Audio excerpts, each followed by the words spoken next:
Hello विद्यार्थी मित्रों, આપણે ચેપ્ટર નંબર 3ના નીટના પ્રીવિયસ યર્સ એમસીક્યુ કરીએ છીએ. આજે એનું ચોથું લેક્ચર છે. આપણું ક્વેશ્ચન નંબર 46 છે. ભારત અને અમેરિકામાં સપ્લાય વોલ્ટેજ અનુક્રમે 220 વોલ્ટ અને 110 વોલ્ટ છે. 60 વોટ પાવરવાળા એક બલ્બનો અવરોધ ભારતમાં આર હોય તો અમેરિકામાં અવરોધ કેટલો થાય? તો મિત્રો, પાવરનું આપણને સૂત્ર ખબર છે, P બરાબર V²/R. અહીંયા બંને કેસમાં પાવર એનો એ જ છે. જુઓ, એટલે P અચળ છે તો V²/R બરાબર અચળ થાય. તો ઇન્ડિયામાં V1²/R1 અને અમેરિકામાં V2²/R2 સરખું જ હોય. હવે V1² એટલે 220² અપોન ઇન્ડિયામાં અવરોધ R છે, ઇક્વલ ટુ અમેરિકામાં V2 110 છે, એટલે આ 110² ભાગ્યા R2 શોધવાનો છે. તો આપણે R2 ને કરતા બનાવી દઈએ તો R/4 જવાબ આવે. એટલે અમેરિકામાં અવરોધ ચોથા ભાગનો હોય ઇન્ડિયા કરતા. Okay, next. લોખંડના તારનો અવરોધ R છે. એની લંબાઈ અને આડછેદની ત્રિજ્યા બંને બમણા લેવામાં આવે તો આપણને અવરોધનું સૂત્ર ખબર છે, R બરાબર ρl/a. અહીંયા ત્રિજ્યા આપી છે એટલે ક્ષેત્રફળ πr² લખી દઈએ. ρ અચળ, પાઈ અચળ છે તો R ચલે છે L/R² થાય. ગુણોત્તર સ્વરૂપે લખીએ તો R1/R2 ઇક્વલ ટુ L1/L2, અને આ ઊંધું થઈ જશે R2²/R1². તો R1/R2 ઇક્વલ ટુ L1 જ રાખીએ અને L2 બમણી કરીએ એટલે 2L1. R1² એટલે R1², R2² એટલે ડબલ કરવાના છે 2R1² એટલે આ 4 થશે અને આ 2 એટલે 2 થયું. R2 ને કરતા બનાવી દો એટલે R1/2. તો અવરોધ અડધો થયો. અને બીજું પૂછ્યું છે વિશિષ્ટ અવરોધ. વિશિષ્ટ અવરોધ એટલે કે અવરોધકતા, એ તો દ્રવ્યની જાત પર આધાર રાખે. તો બંને કેસમાં લોખંડના તાર જ છે તો અહીંયા અવરોધકતા બદલાય નહીં, કારણ કે દ્રવ્ય બદલાતું નથી.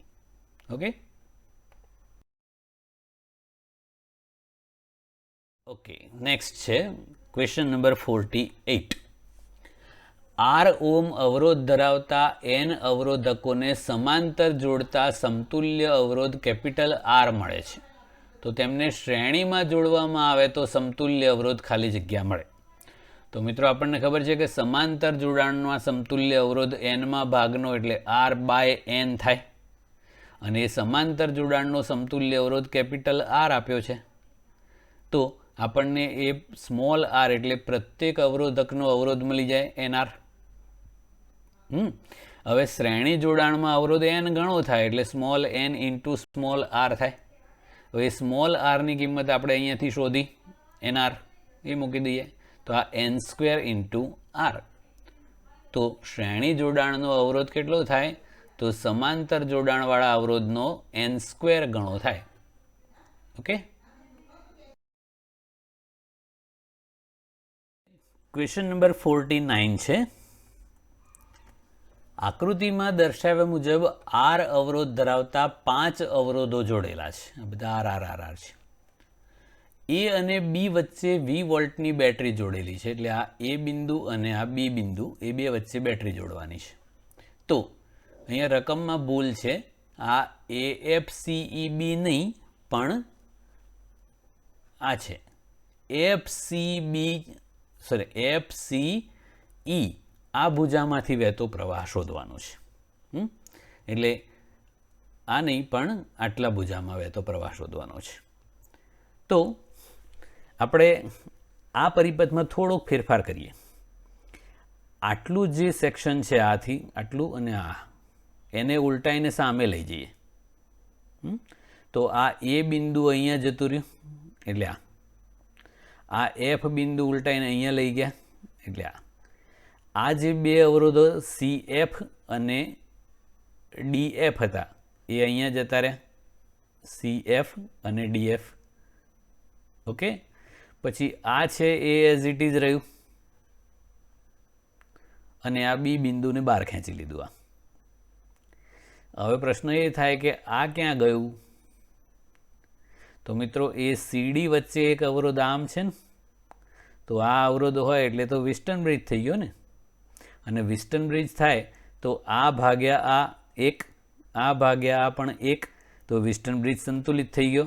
અને વિસ્ટન બ્રિજ સંતુલિત અવસ્થામાં હોય એટલે આ અવરોધ વચ્ચેથી હટાવી દેવાનો હોય. ઓકે, હવે ધારો કે આપણે આ એ બી વચ્ચે બેટરી જોડેલી હોય, તો અહીંયાથી ધારો કે આઈ પ્રવાહ આવે છે, અહીંયાથી I1 જાય છે અને અહીંયાથી I2. આપણે આ FCE ભુજાનો પ્રવાહ એટલે I1 શોધવાનો છે ને. આ I1 અહીંયાથી અહીંયા આવે, આ I2 અહીંયાથી અહીંયા આવે, પાછો I થઈ જાય. તો આપણે શોધવાનો છે I1 છે. તો અહીંયા ઓપ્શન પ્રમાણે એવું છે. તો I1 શોધવો હોય તો આપણે આ વી એ અને બી વચ્ચે વિદ્યુત સ્થિતિમાનનો તફાવત એટલે V વોલ્ટની બેટરી જોડેલી છે આપણને આપેલું છે.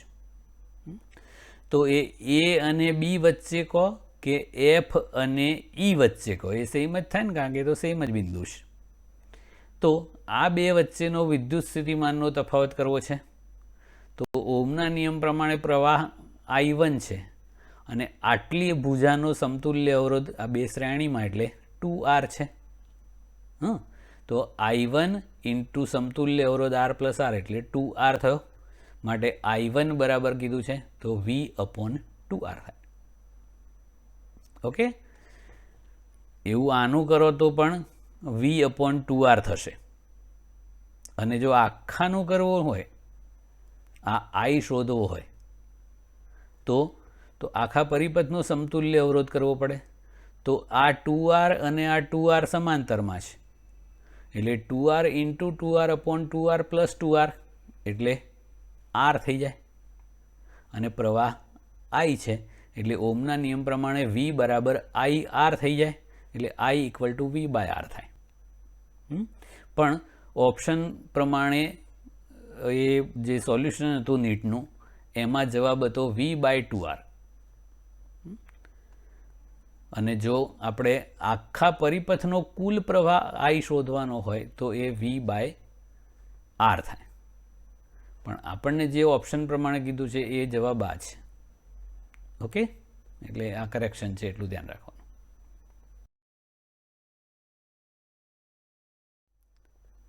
Okay, question number 50. 3 મીટર લાંબા 100 ઓહ્મ અવરોધ ધરાવતા નિયમિત તાર સાથે 6 વોલ્ટની બેટરી જોડતા તાર પરના 50 સેન્ટીમીટર અંતરે આપેલા બિંદુઓ વચ્ચે વિદ્યુત સ્થિતિમાનનો તફાવત ખાલી જગ્યા વોલ્ટ થાય. તો મિત્રો આપણને ખબર છે કે એ વિદ્યુત સ્થિતિમાનનો તફાવત છે એ તારની બે બિંદુ વચ્ચેના અંતર એટલે કે લંબાઈના સમપ્રમાણમાં હોય છે. આ પોટેન્શિયોમીટરનો સિદ્ધાંત છે. V ચલે છે L હોય તો V1/V2 = L1/L2 થાય. તો આખો તાર લઈ લઈએ તો એના બે છેડા વચ્ચેનો વિદ્યુત સ્થિતિમાનનો તફાવત 6 વોલ્ટ આપેલો છે અને એની લંબાઈ 3 મીટર એટલે 300 સેન્ટીમીટર કહેવાય L1. તો 50 સેન્ટીમીટર લંબાઈએ આવેલા એટલે આ L2 50 સેન્ટીમીટર છે. તો એના બે છેડા વચ્ચે વિદ્યુત સ્થિતિમાનનો તફાવત એટલે V2 શોધો. બસ, તો V2 ને કરતા બનાવી દો 300/300 1 વોલ્ટ. ઓકે, 5 એમ્પિયર વિદ્યુત પ્રવાહનું વહન કરતા એક ફ્યુઝ તારની પાવર વિખેરણ ક્ષમતા 1 વોટ છે. તો એનો અવરોધ કેટલો થાય?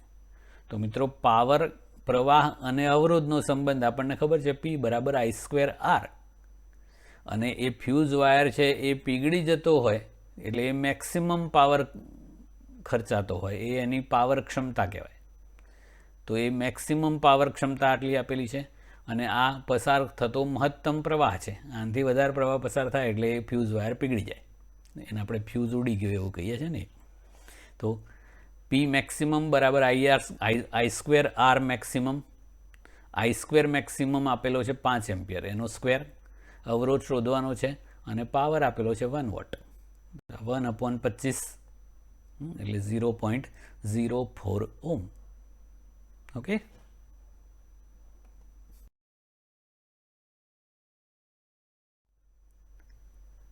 ઓકે. Question number 52. આર અવરોધ ધરાવતા નિયમિત તારને વર્તુળાકારે વાળી એના વ્યાસાંતે આવેલા બિંદુઓ વચ્ચે એનો સમતુલ્ય અવરોધ ખાલી જગ્યા થાય. વ્યાસાંતે એટલે વ્યાસને અંતે આવેલા. તો આવો એક આખો તાર છે, એને આમ વર્તુળ આકારે વાળી દીધો. એ આખા તારનો અવરોધ આર છે. તો આ ઉપરનો જે ચાપ છે એનો અવરોધ અડધો થાય, r/2, અને એવું નીચેના ચાપનો અવરોધ પણ r/2 થાય. તો એ અને બી એ વ્યાસાંતે આવેલા બિંદુઓ કહેવાય ને.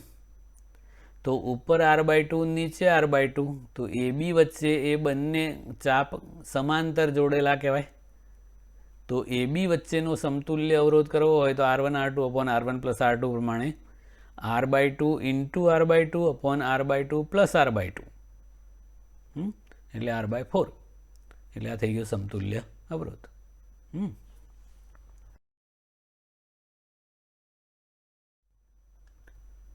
Simple MCQ. આકૃતિમાં I બરાબર ખાલી જગ્યા એટલે આ બેટરીમાંથી વહેતો કુલ પ્રવાહ શોધવાનો છે. તો મિત્રો આ કયો પરિપથ છે? Again Wheatstone bridge.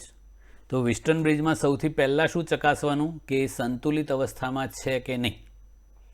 તો સંતુલિત અવસ્થામાં છે કે નહીં એ કેવી રીતે ખબર પડે? તો ઉપરની બે ભુજાઓના અવરોધોનો ગુણોત્તર એટલે 4/2 એટલે 2, અને નીચેની બે ભુજાઓના અવરોધોનો ગુણોત્તર એટલે 6/3 એટલે 2 જ છે. જો એ ગુણોત્તર સરખા હોય તો વિસ્ટન બ્રિજ સંતુલિત અવસ્થામાં છે એમ કહેવાય. અને જો વિસ્ટન બ્રિજ સંતુલિત હોય તો આ વિકર્ણવાળો અવરોધ હટાવી દેવાય, કારણ કે C અને D સમસ્થિતિમાન બિંદુઓ થાય, આમાંથી કોઈ જ પ્રવાહ વહેતો ના હોય, એટલે આ હટાવી દેવાનો.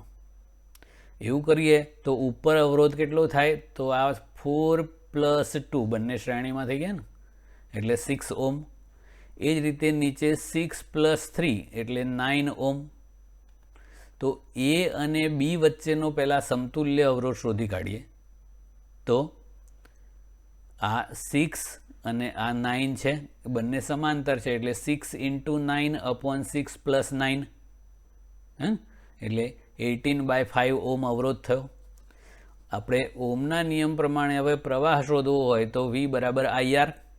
તો V એટલે V આપેલું છે, I આપણે શોધવાનો છે, અને R એટલે AB વચ્ચેનો સમતુલ્ય અવરોધ આપણે શોધી કાઢ્યો 18/5.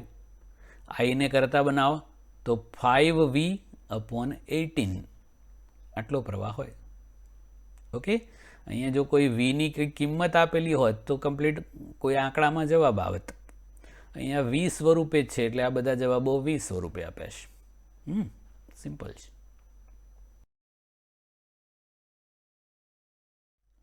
Okay, question number 54. આકૃતિમાં વોલ્ટ મીટરનું અવલોકન ખાલી જગ્યા થશે. તો મિત્રો અહીંયા બે વિદ્યુત કોષો છે. પહેલાંનું EMF 18 વોલ્ટ અને એનો આંતરિક અવરોધ 2 ઓમ છે. બીજાનું EMF 12 વોલ્ટ અને આંતરિક અવરોધ 1 ઓમ છે. એટલે આ E1 અને આ સ્મોલ r1, E2 અને સ્મોલ r2. તો આપણને બે વિદ્યુત કોષો હોય એમના સમાંતર જોડાણનું સમતુલ્ય EMFનું સૂત્ર ખબર છે. બસ એ આ બેનું જે સમતુલ્ય EMF આવે એ વોલ્ટમીટર માપે.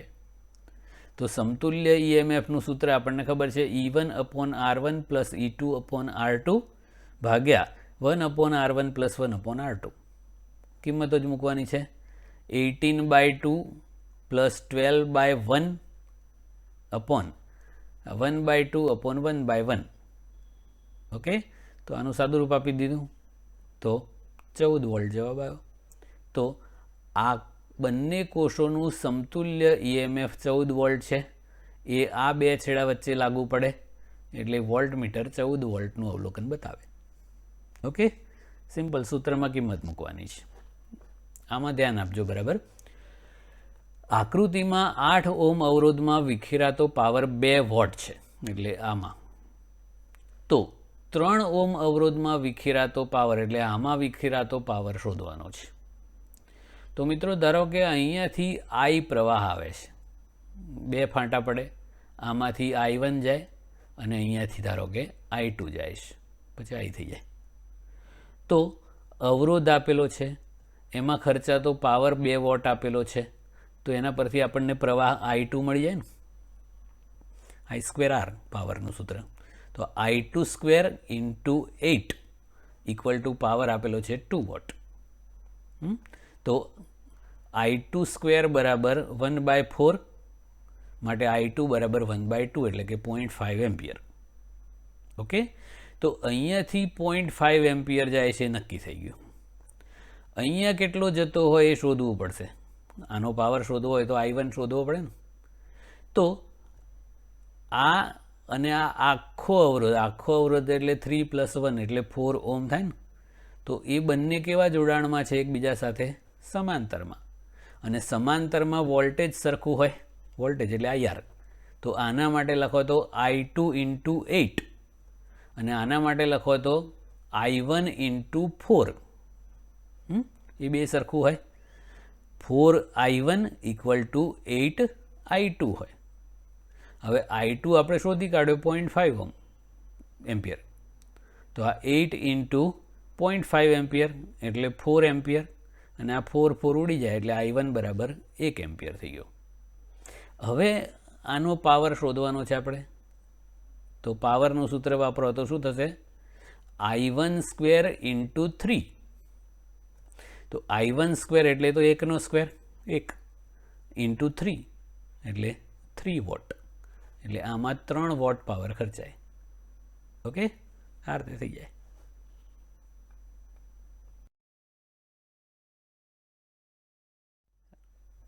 એક ઓર વેસ્ટર્ન બ્રિજનો દાખલો છે. આપેલ આકૃતિમાં જો બિંદુઓ A અને B વચ્ચે તાર વડે જોડાણ આપવામાં આવે, એટલે આ શોર્ટ સર્કિટ કરી દેવાની. સુરેખ એટલે વાહક તાર જોડી દો, એને શોર્ટ સર્કિટ કહેવાય. તો આ તારમાં પ્રવાહ એટલે કઈ દિશામાં હોય, A થી B હોય કે B થી A હોય કે ના હોય કે જેવો V, એ શોધવાનું છે. તો આપણે અહીંયા બેટરીમાંથી જે પ્રવાહ અહીંયા આવે, પછી એ 2 ભાગમાં વિભાજિત થાય. પછી જે બાજુ વધારે પ્રવાહ હોય એ બાજુથી ઓછા, જે બાજુ વધારે વોલ્ટેજ હોય એ બાજુથી ઓછા વોલ્ટેજ તરફ પ્રવાહ વહે. તો આપણે A અને Bના વિદ્યુત સ્થિતિમાનો નક્કી કરવા પડે કે કેટલા હોય, VA અને VB. ઓકે, તો આપણે આ પરિપથમાં પ્રવાહો દર્શાવીએ છીએ. હવે શું થશે જુઓ કે અહીંયા આ ના હોય એવું વિચારીએ તો ઉપર 8 ઓમ અવરોધ છે અને નીચે 4 ઓમ છે. તો આપણને ખબર છે કે વધારે અવરોધ હોય એ બાજુ પ્રવાહ ઓછો જાય અને ઓછો અવરોધ હોય એ બાજુ પ્રવાહ વધારે જાય. તો અહીંયા અવરોધ અડધો છે 4 ઓમ અને અહીંયા ડબલ 8 ઓમ છે. તો જ્યાં ડબલ અવરોધ છે ત્યાં પ્રવાહ I લો, તો અડધા અવરોધમાં પ્રવાહ 2I લેવાનો. કેમ એવું? વિદ્યુત સ્થિતિમાનનો તફાવત સરખો હોય, IR, એટલે એ ગુણાકાર સેમ થવો જોઈએ. જો અહીંયા 4 × I અને આ 2I × 4 એટલે સેમ જ થઈ જાય ને. પછી બધું આ 8 × I એટલે 8I, અને અહીંયા કરો તો આ 4 × 2I એટલે 8I. તો આ પ્રવાહ વિભાજન યાદ રાખવાનું. અવરોધ ઓછો હોય એ ભુજામાં પ્રવાહ વધારે, એટલે અહીંયા 3I પ્રવાહ લીધો. કેમ એવું? કે અહીંયા 4 ઓમ છે ને અહીંયા 8 ઓમ છે, એટલે 4 4 4 ના 3 ભાગ પડે. 4 ઓમ અવરોધ છે એ બાજુ પ્રવાહ ડબલ 2I, અને 8 ઓમમાં પ્રવાહ અડધો એટલે I. ઓકે, હવે એક સમીકરણ બનાવીએ C થી A સુધીનું પરિપથ માટે કિર્ચોફના બીજા નિયમ પરથી. તો C નું સ્થિતિમાન VC લઈએ, પછી જોડે જાઓ એટલે ખર્ચો, એટલે ઉર્જા વ્યય થાય, એટલે -IR પ્રમાણે -4I, અને પછી જ્યાં પહોંચીએ એનું સ્થિતિમાન લખી દેવાનું, એટલે ઇક્વલ ટુ VA. એટલે પહેલું સમીકરણ શું થયું? VC - 4I equal to VA. Okay, આવું થઈ ગયું. હવે અહીંયાથી C થી B સુધીનું સમીકરણ બનાવીએ. VC - 2I પ્રવાહ ગુણ્યા અવરોધ, VC - 2I ઇન્ટુ 1 એટલે 2I ઇક્વલ ટુ VB. હવે આપણે VB - VA કરીએ. VB - VA તો શું થશે? VC તો ઉડી જશે. તો આ કેટલું થશે? -2I, અને આ +4I, -2I + 4I એટલે +2I થયું. તો જુઓ, VB - VA ગુણોત્તર 2I એટલે >0 છે, એકથી મોટો ધન છે. તેનો મતલબ કે VB મોટું હોય ને VA નાનું હોય, આમ છે. એટલે VB > VA. તો બીનું સ્થિતિમાન વધારે હશે અને એનું સ્થિતિમાન ઓછું હશે. હવે જો આપણે અહીંયાથી અહીંયા કોઈ વાહક તાર જોડીએ તો પ્રવાહ હંમેશા ઊંચા વિદ્યુત સ્થિતિમાનથી નીચા વિદ્યુત સ્થિતિમાન તરફ જ વહે. એટલે પ્રવાહ ક્યાંથી ક્યાં જશે? તો બીનું સ્થિતિમાન ઊંચું છે એટલે બીથી એ તરફ આમ જશે. ઓકે, આ રીતે થાય. અને આ બધી ગણતરી તો સમજવા માટે થઈ. ડાયરેક્ટ કેવી રીતે ખબર પડે? તો અહીંયા આ ભુજામાં અવરોધ ઓછો છે એટલે એ બાજુ પ્રવાહ વધારે જાય, અને આ ભુજાનો અવરોધ વધારે છે એટલે પ્રવાહ આ બાજુ ઓછો જાય. એટલે આનું સ્થિતિમાન વધારે હોય વધારે પ્રવાહના લીધે, અને આનું સ્થિતિમાન ઓછું હોય એટલે આમ જ જાય. Okay okay question number 59. આકૃતિમાં ખર્ચાતો કુલ પાવર ખાલી જગ્યા વોટ થાય. તો સૌથી પહેલાં તો આખા પરિપથનો સમતુલ્ય પરિપથ બનાવવો છે આપણે. તો આ 6 ઓહ્મ અને 3 ઓહ્મ તો કેવા જોડાણમાં છે? સમાંતરમાં. તો એ બેનો સમતુલ્ય અવરોધ કરીએ તો 6 × 3/6 + 3 એટલે 18/9 એટલે 2 ઓહ્મ થઈ ગયો. તો આ બેનો સમતુલ્ય અવરોધ આપણે મૂકી દીધો 2 ઓહ્મ. પછી આ 2 ઓહ્મ એમનો એમ મૂકી દીધો. પછી આ 4 તો છે જ અહીંયા, અને બેટરી છે 18 વોલ્ટની. પછી પૂરું. હવે આખા પરિપથનો કુલ અવરોધ કરવો હોય તો આ 2 ઓહ્મ અને 4 ઓહ્મ શ્રેણીમાં છે એટલે 6 ઓહ્મ. અને આ 18 વોલ્ટની બેટરી છે તો પ્રવાહ મળી જાય ઓહ્મના નિયમ પ્રમાણે. I ઇક્વલ ટુ શું થાય? V/R અથવા તો V = IR. V 18 વોલ્ટ છે, I શોધવાનું છે, અને આખાનો સમતુલ્ય અવરોધ થયો 6 ઓહ્મ. એટલે I કેટલો મળ્યો? 18/6 3 એમ્પિયર. હવે આખા પરિપથમાં ખર્ચાતો પાવર શોધવાનો છે. તો પરિપથનો કુલ પ્રવાહ એટલે I આપણે શોધ્યો એ 3 એમ્પિયર. અને આખા પરિપથનો સમતુલ્ય અવરોધ કરવાનો. કેટલો આવ્યો?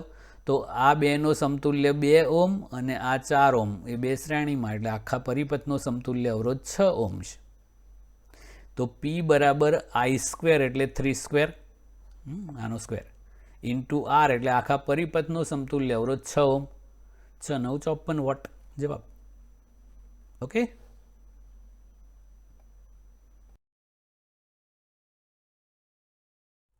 એક ઓર વિસ્ટન બ્રિજ છે.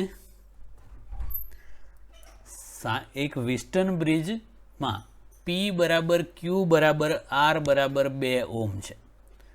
P, Q અને R બધા 2 ઓહ્મ છે, અને S અજ્ઞાત અવરોધ છે. એટલે આ S છે, આ ભુજાવાળો એ અજ્ઞાત છે.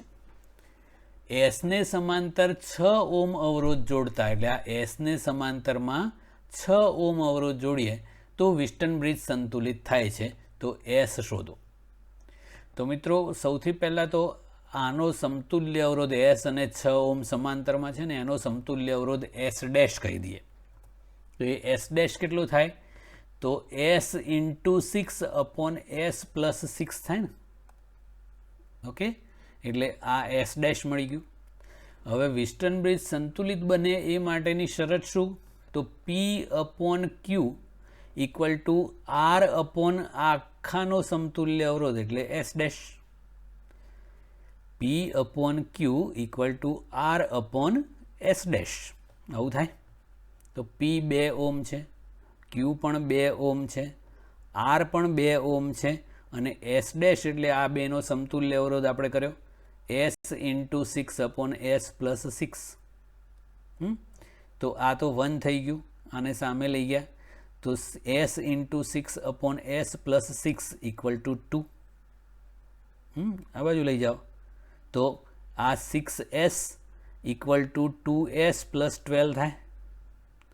આ 2sને સામે લઈ જાય 4s ઇક્વલ ટુ 12 માટે s equal to 3 Om. Okay, checkout કરવું હોય કે બરાબર છે કે નહીં એ તો આનો સમતુલ્ય અવરોધ આ 3 ઓમ અને આ 6 ઓમ છે ને, તો 3 ગુણ્યા 6 અપોન 3 વત્તા 6 કરો એટલે 18 ભાગ્યા 9 2 ઓમ થયો. તો આ 2 ઓમ 2 ઓમ ગુણોત્તર 1, આ 2 ઓમ ને આ આખાનો અવરોધ 2 ઓમ આવ્યો એટલે ગુણોત્તર 1, મતલબ વિસ્ટર્ન બ્રિજ સંતુલિત, મતલબ આ સાચું. Okay, simple, that's it. આજે આટલું, બાકીનું next time. Okay, take care and study well. That's it.